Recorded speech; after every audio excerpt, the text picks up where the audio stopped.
did you set a goal to reach 1,000 subscribers in like a certain amount of time? It really wasn't growing at a pace that I wanted it to be growing. One of your methods was to... You're publishing once a week. You also are running a business and you're also a mother. Like, what is your workflow? So I have a little bit of a secret weapon. Walk me through that process. Like, how did you find somebody? How did you train them? Like, the very first thing I did was... But how does that translate to actually growing your business? How do you generate revenue with what you do on YouTube? So I've done 3 things. Forget random video ideas. My guest today on Video Brand Infusion saw her views on YouTube skyrocket after she reached 1,000 subscribers and implemented a few secret weapons that we're going to talk about today on episode number 51 of Video Brand Infusion. My name is Meredith.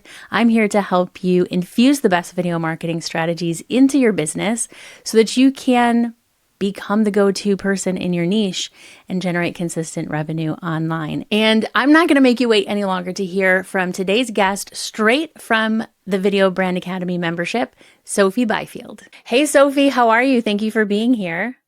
Oh, hello. I'm so excited to be here. Thank you for having me. I knew a couple weeks ago when we had a conversation in person that I had to get you on the Video Brand Infusion podcast because you had just reached your first 1,000 subscribers on YouTube. And it was really exciting because we were actually in person at an event. So I got to actually celebrate in person, which was fun.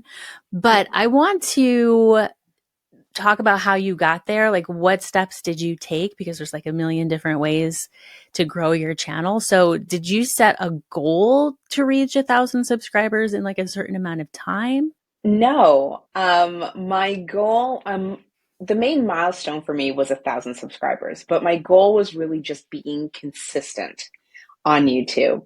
I started my YouTube channel in August, about midway through August, and I went all in. And it really wasn't growing at a pace that I wanted it to be growing. So I started researching and figuring out who can I work with that is going to help me grow to 1,000 subscribers. And then I joined you, and I joined you March 2nd. And by about April, I was at 1,000, just after April, but midway. Wow. Okay. So you started your channel about 9 months ago then? Ish. Yes. Ish. So, and then you joined Video Brand Academy 1 or 2 months ago ish. Yes. So how many subscribers, do you remember how many you had when you joined the membership? Yes. So when I joined, I had just gotten to about 600 subscribers. Okay. And so that tells me that from August to March, it took me that long to get to 600. And then from March to April, I got 400 or like in that time period. Right. Okay. So 1,000 subscribers in 9 months is really good. I think that's really, really good. But you mentioned something about like your goal was just to be consistent. So how consistent are you? Like how many videos do you publish a week? So I'm consistent with 1 a week. Okay. 1 a week is my goal right now. It drops every Tuesday morning. So that was my main thing. Just post 1 long form piece of content every single week. Okay. Are you doing shorts at all? I am now. Okay. All right. So 1 video a week for 9 months, you got to 1,000 subscribers. What is your niche? Like, tell me, what are your videos about? What's your channel about? Yeah. So I am a fertility coach and doula, and I help women who've been struggling to conceive really unlock the missing piece or the thing that's holding them back. So my channel is all about the missing piece in fertility, what could possibly be holding you back, and how to uncover it for yourself. Okay. All right. So what kind of, like, give me an example of some of the topics of your videos, or like, do you know offhand, what's the most popular topic on your channel? I do. It is fertility nutrition. And so the reason why I know it's the most popular is because when I started working with you, one of your methods was to build a spider web. And I don't know Mhm. if you've really talked about it on your Oh, channel, yeah. but yeah, it's to take that your most popular video, which was my fertility nutrition video, and then build out from there. And that's what I've been doing from March to April, is really building out that spider web, and that's how it grew so fast.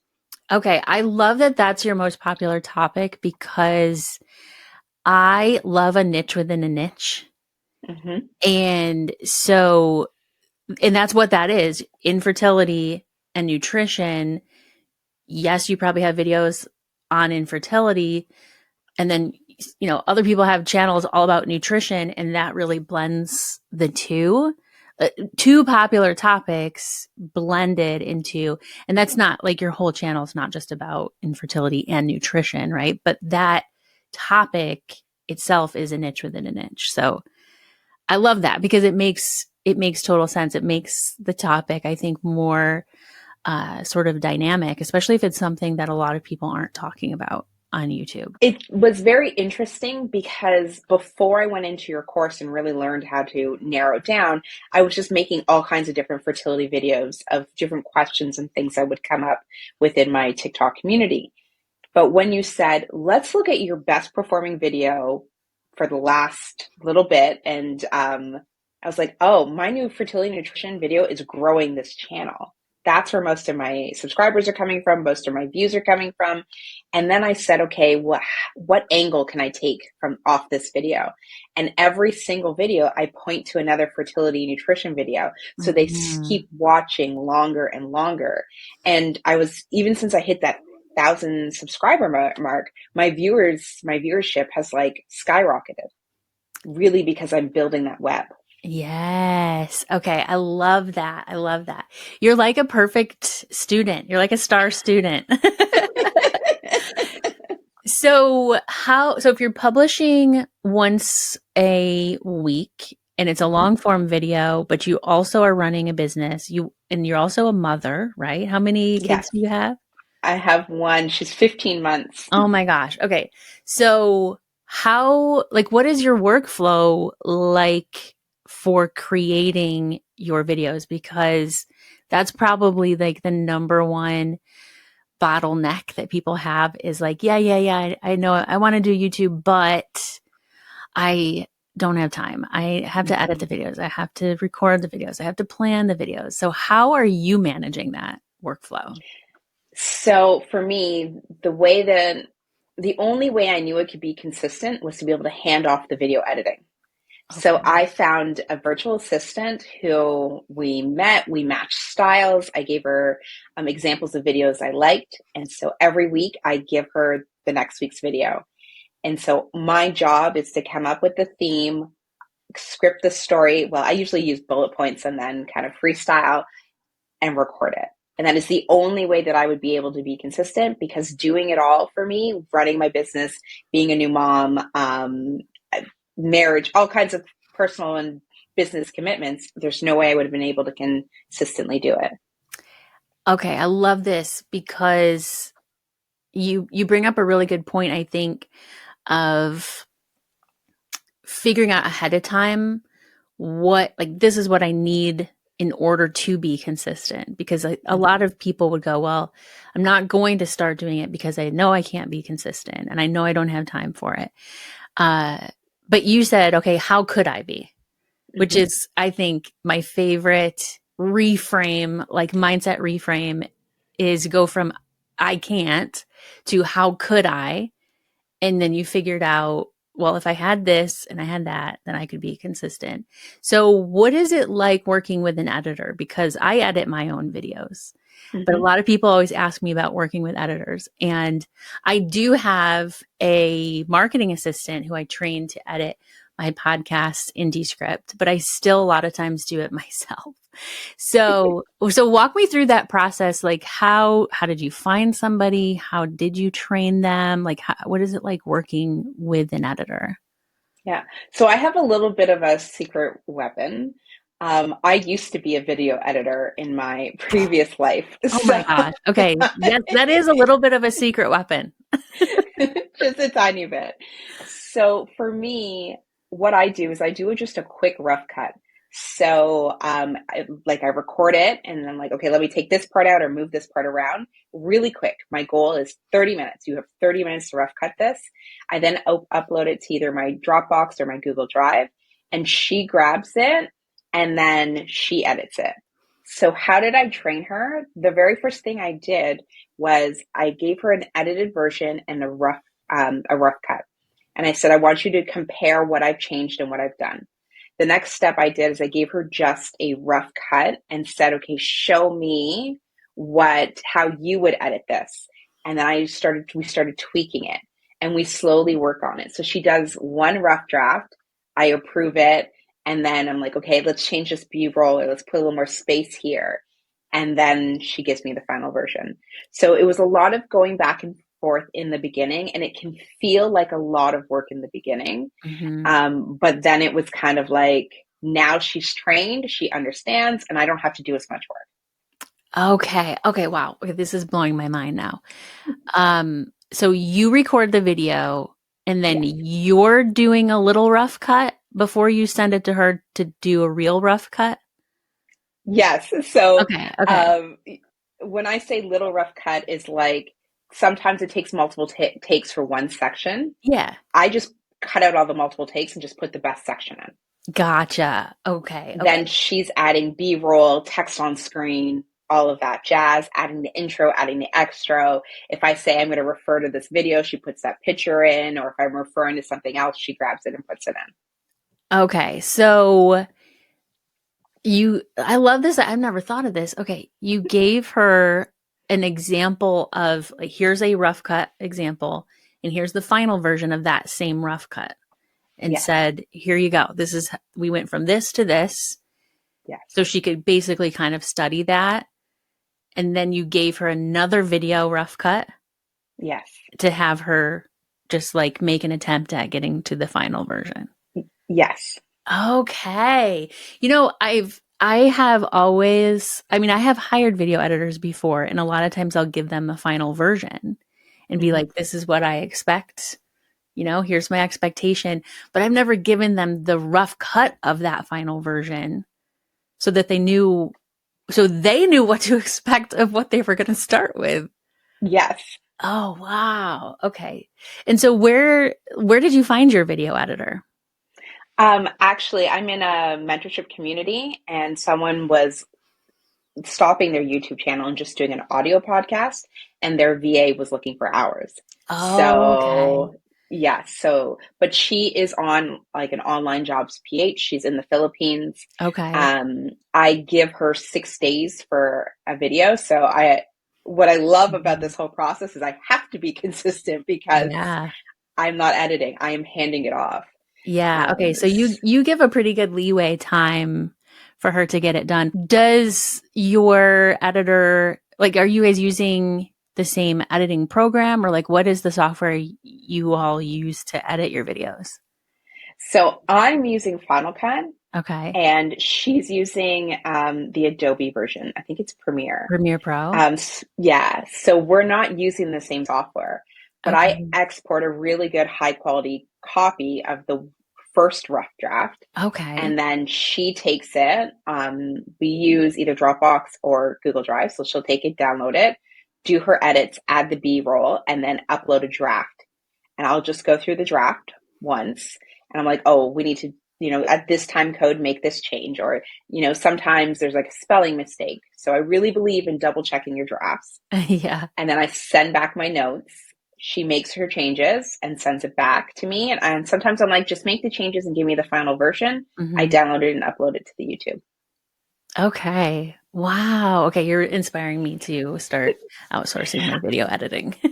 I will say, once I started the spiderweb, it got easier because the videos were planned. I Right. knew that I was going to be doing 3 nutrition topics. So what I started doing to get ahead was I'm already dressed, my camera's set up, my makeup's done. Let me just record 2 back to back. And then I Hmm. put them both up and I'll say, okay, as you finish this one, move to the next one. So now I'm ahead and she has the ability to do it once a week. Yeah. Okay. So how long do you spend, um, like, so you're filling out your spider web basically. Do you have like a long list of videos where you're like, I'm just knocking these out, or do you plan a couple videos at a time? What's your workflow for planning your videos? So once I like deep dived the spider web, I did 15 videos. And I use Notions, so I have them all in my Notions, and I just have sort of the intro and just bullet points about things I want to talk about. And I have 15 different ones on nutrition. Then I went and looked at, okay, what's another video that's really popular on my channel? And it's all about like the 2 week wait, implantation of your egg, how to make your lining thick and juicy. So then I made a few videos about, or a few topics about that. So I kind of go back and forth now between them. And then if something comes up on a TikTok live or I get an email about something, I can throw that in. So there's always a variety. I always have a pool of videos that I can pull from, which has been amazing on the days where I don't have an idea or I don't really feel like it because I Hmm. have the outline. So now Yeah. that I have 20 videos, I either pull from those or if something moves me, I have something else. So I always have content to pull from. Yes. I think that is such a great strategy for planning because and I do the same thing. I have like a long list of videos, but then when I go to record or when I know like I'm going to record this week, I'll just sometimes there's something already in my head that I want to talk about and I Mhm. just move it to the top of the list. But other times I'm like not feeling inspired and I'll just pick something from the list and, move forward with that. So, how long does it usually take you to record? Are you a like make 72 mistakes like I am type of a person, or can you just kind of like hit record and just riff? Can I say a mix of both? So my 10-minute video is usually about 22 minutes of raw footage. Okay. But there has been times where my 10-minute video was like 50 minutes of raw Mm-hmm. footage Mm-hmm. because Mm-hmm. there's been so many mistakes or I didn't say that quite the way that I wanted to or something along those lines. But it really depends on my energy, my mood. I have a hype up song that I like to play Oh, before I record to kind of get into a really good mind space and have the right energy to really bring that to the screen. yes, I love that idea. I think I have a couple of different playlists. Like sometimes I will listen to if I'm like when I'm doing my hair and my makeup, Mhm. and I'll be like just listening to that while I'm getting ready to record. And I think that's such a great tip because you have to kind of like pump up the energy a little bit on camera in order to just appear normal on camera. Like you don't come off as being high energy, but if you just come with like your normal chill self on camera, then it can be like a very low energy kind of output, I feel like. So I love that music tip. So you mentioned TikTok, and I want to talk Mhm. about TikTok a little bit because you mentioned sometimes you get ideas from things that are working well for you on TikTok. How Mhm. does that play into your YouTube strategy? So I go live on TikTok every Friday. Oh, And yeah, so I host an Ask Me Anything, the fertility forum, every single Friday. So my followers come in and just ask lots of questions. And so when I see a question that's been repeated either multiple weeks or multiple times in the same call, I usually take it and make a long form video about it. And what I've started doing, which has helped my channel viewership like skyrocket, is saying I go on a TikTok, I'll say, I'm going deeper into this on YouTube. And what I have done is in my link in bio, my YouTube is my very first button. mm, What I have found is when people on TikTok mention their YouTube, I'm like digging and trying to find it. Now I've made it as easy as possible for people to come and find me on YouTube. And what's happened is a couple clients have gone to my YouTube channel, binged it, and then booked calls with me. Um, like it's turning into this massive like flow, which I'm loving. yeah. Okay. Wow. All right. I love this. So, do you have a big following on TikTok? I would say I've got 40,000. I'm not sure if that's big Okay. or super large. I don't know We'll take it. either. I have like 1,200, so. But you have enough that when you go live consistently, people show up, they know like, oh, Sophie's going to be live. I can get my questions answered. So is that the case? Like you have enough people that when you go live, you have people that show up and actually do ask questions? Yeah, I have about 22 to 45 people every single week that Okay. show up on Fridays. And I have to let them know now because they message me, "You're not here." I'm like, "I'm going away," or "It's Good Friday, I'm taking it off." Yeah. Yeah. So But they're they're like, looking for me. yeah, that's so funny. They're like, where is Sophie? I think Yeah. that's the best, like such a good indicator of like a good, strong community around your personal brand when people are like, where did she go? I have to go make sure she's okay. Yeah. I love Yeah, that. exactly. So how it almost sounds like your like your TikTok is doing good. You're using TikTok in all of the TikToky ways, but Mhm. then extracting the ideas from TikTok to put on YouTube. But Yeah.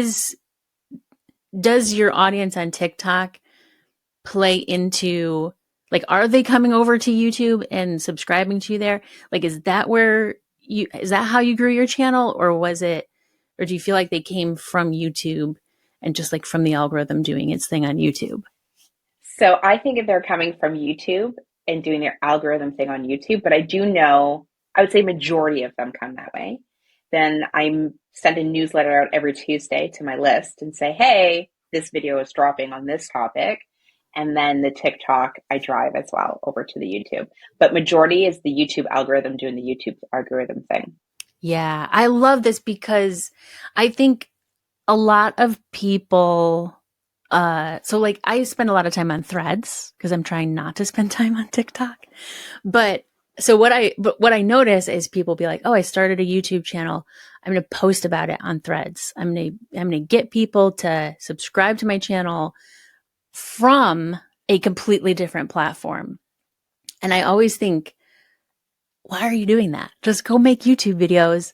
The best way to grow your YouTube channel is on YouTube. Like, Mhm. it seems like a no brainer thing to me, but some people have it all kind of backwards. But it sounds like what you're doing is kind of the best of both worlds where you're letting those interests influence your topics on YouTube, but then letting YouTube do its YouTube stuff for you.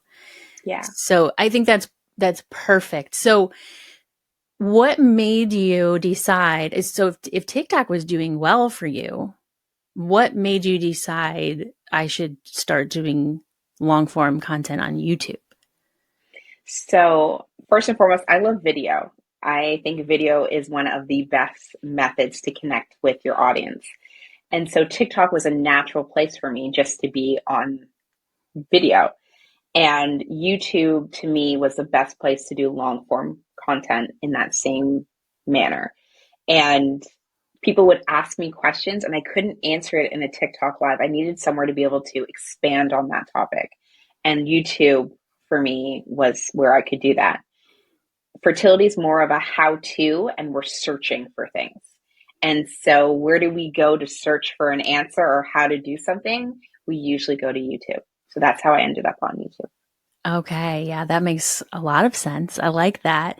Did you have any uh did you have any fears or hangups around doing YouTube? Because I get this a lot from people who are like, "Oh, I can do Instagram stories and TikToks and Reels, but YouTube is like, oh, that's like a whole other big scary thing." Did you see it that way or did it just seem like a natural kind of evolution? It was a bit scary in the beginning, but everyone said just start. You get more comfortable. You figure it out better. Your videos start to sound better. So I was just like, I'm just going to do this. I am just going to close my eyes and jump in. And there was one where my audio was absolutely horrible. There's one where my camera kept zooming in and out, but I was Just camera settings 101, but just learning, just keep going, just keep doing it. Because then I started making a checklist of everything I needed to check before I hit record. Like, your mic needs to be this far away. Is the volume set? Make sure you hit the focus button on your camera. Like, I went and started, but I wouldn't have known those things if I hadn't have just gotten started and just jumped in and closed my eyes. And a lot of the YouTube creators that I follow say, just get starting. The beginning is going to be horrible. Know that you're going to just keep making videos. It will get better. Hmm. What do you think it was for you? You mentioned that you were kind of scared at the beginning, but you just, you went for it, figured it out. But was what was scary about YouTube for you? Oh, everybody's seeing me. um, Everybody's seeing me. Definitely making sure I'm saying the right thing and not saying the wrong thing. I was really uncomfortable with having to choose clothing. I think Miss Rachel did it best with one outfit, like just all of it. It just felt really overwhelming. And I think that the checklist really helped me to kind of get my mind around, okay, let's just do all the things we know to do and hit record. Okay. Yeah. One outfit is a great idea. I always wear black in my videos. I don't know why. I feel comfortable in black. And so I don't have the same black shirt, but a lot of my videos, I am wearing the same black shirt. I have like the same 3 black shirts that I rotate in between. So I like that Miss Rachel tip. I might get a colored headband and stuff Right? for my own personal branding. So you mentioned like you had some tech setup kind of mistakes and things like that. What is your tech setup? Like what are you using for your YouTube videos, for like your camera, audio, and all of that stuff? Um, oh, you're asking me a interesting question. So I'm looking over here because that's where my camera is. So I have a Canon G7X, Okay. very, very old camera because I wasn't 100% sure that I was going to go all in on YouTube. So I was kind of like, okay, why don't we just start with what we have Mm-hmm. and then we'll figure it out. I got an external microphone and a mix. I'm looking down because it's over here, my mix board. But my room is very hollow. This is a Mm-hmm. problem that I am now figuring out. I've got mirrors on one side, windows on another side, a hardwood floor. So there's this nice hollow sound. So we're working on improving my audio, but it was like, let's just get started and we'll figure it out as we go, because I could use that as another hang up. Another like, well, I got to get the perfect microphone and I got to get the perfect setup. But I've Yeah. managed to grow my channel with just bare minimums of what I Mhm. already had in the house and making it work. Yeah. So yeah, it was daunting in the beginning. I actually got your freebie with your tech. Oh, yeah. The Crush It on Camera guide. That one, that's the Mhm. guide I grabbed right at the very beginning and was like, okay, what is the bare minimum I can start with? It's like, you got to sound good and you got to look good. So I had the Yeah. camera in the closet and I had an old microphone. And as we go, I will start to replace things.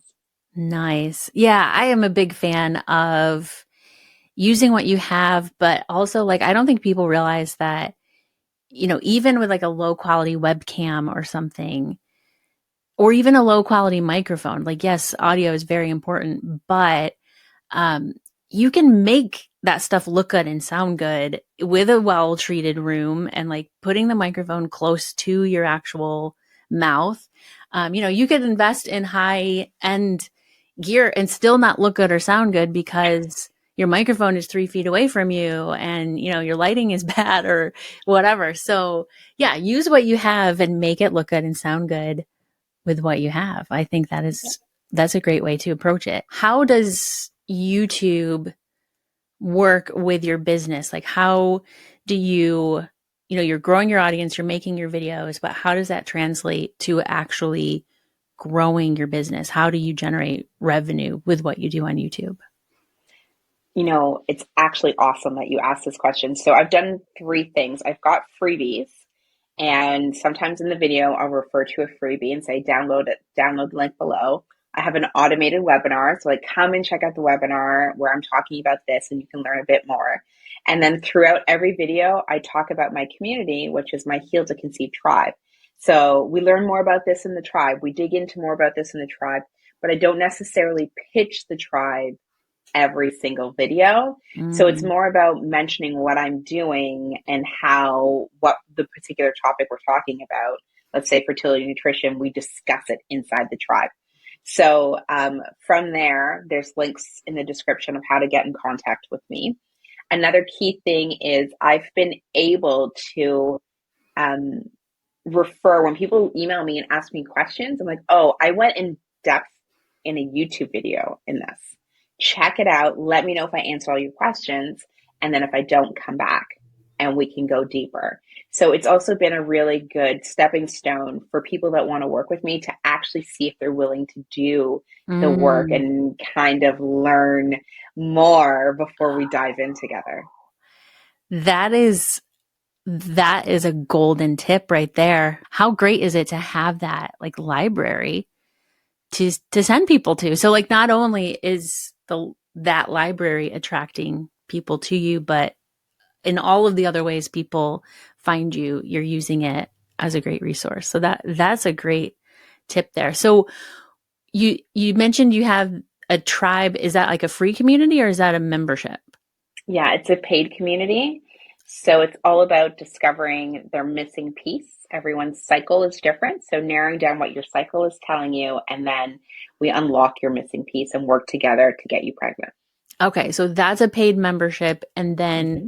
you have like a course or a program, or do you work one on one with people?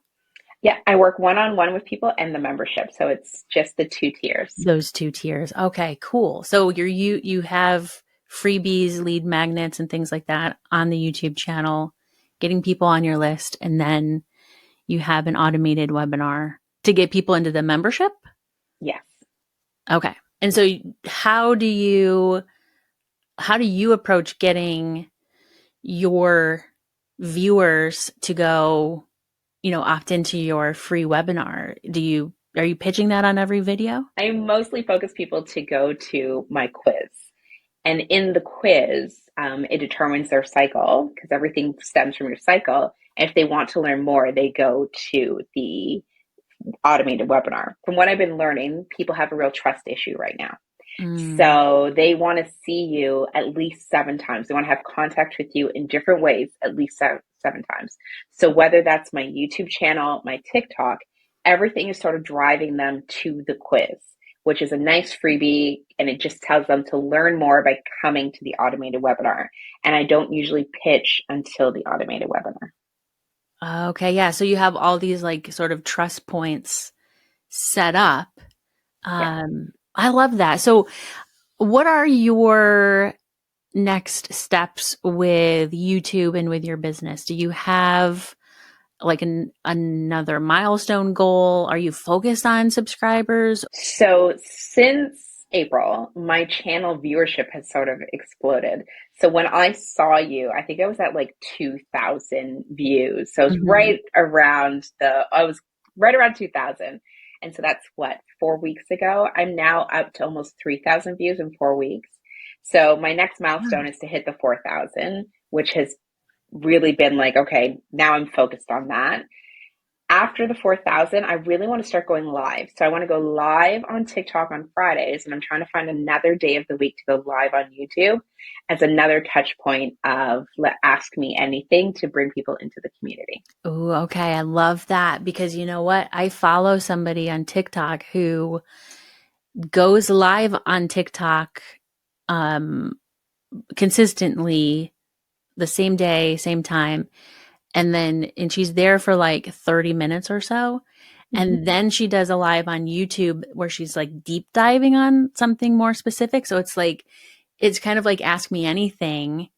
And then with a predetermined deep dive topic. So she gets all the people from TikTok to now get off of TikTok and come over to my YouTube live. And so I wonder if you did it that way, just like back to back, use TikTok to feed the YouTube live. And then, of course, if they're there, if they're following you there, following you to the live, then they're going to hit subscribe. And now you're going to be, you know, growing, and they're going to be in you're going to be in their algorithm. And I don't know, that's something, a little something you could try. I love that idea. I never thought of actually doing it back to back. I was like, I'm going to put it on a separate day, but if they're already there, like I can feed them right to the YouTube. That makes sense. Yeah. And I think this particular person does it specifically because she knows she wants to get more eyeballs on her long form content. So she knows I'm going to take all these TikTok people and just do what I can to kind of siphon them over to YouTube. Okay. So you're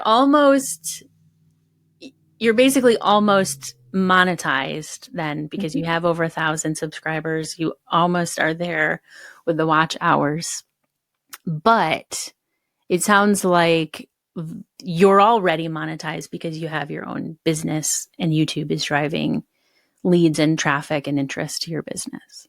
Yeah. So for me, the focus is the business, and monetization on YouTube is just an added bonus, which has been nice.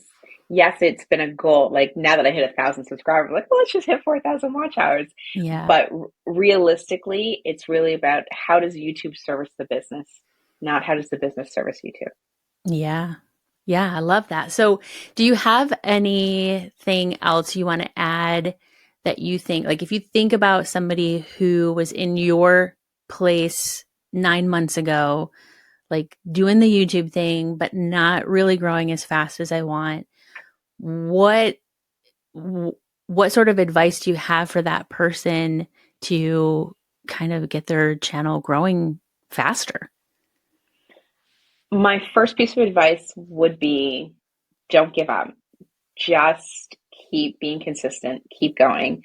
My next piece of advice would be utilize shorts because they will really drive more people to your channel with the right messaging and all of that.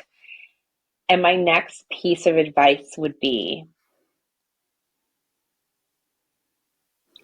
really is honestly, it just comes back to don't give up. Mm-hmm. Um, Keep testing, keep trying, and try your best to be your authentic self, because the videos where I was speaking from the heart and I was really just showing up are the videos that are doing the best.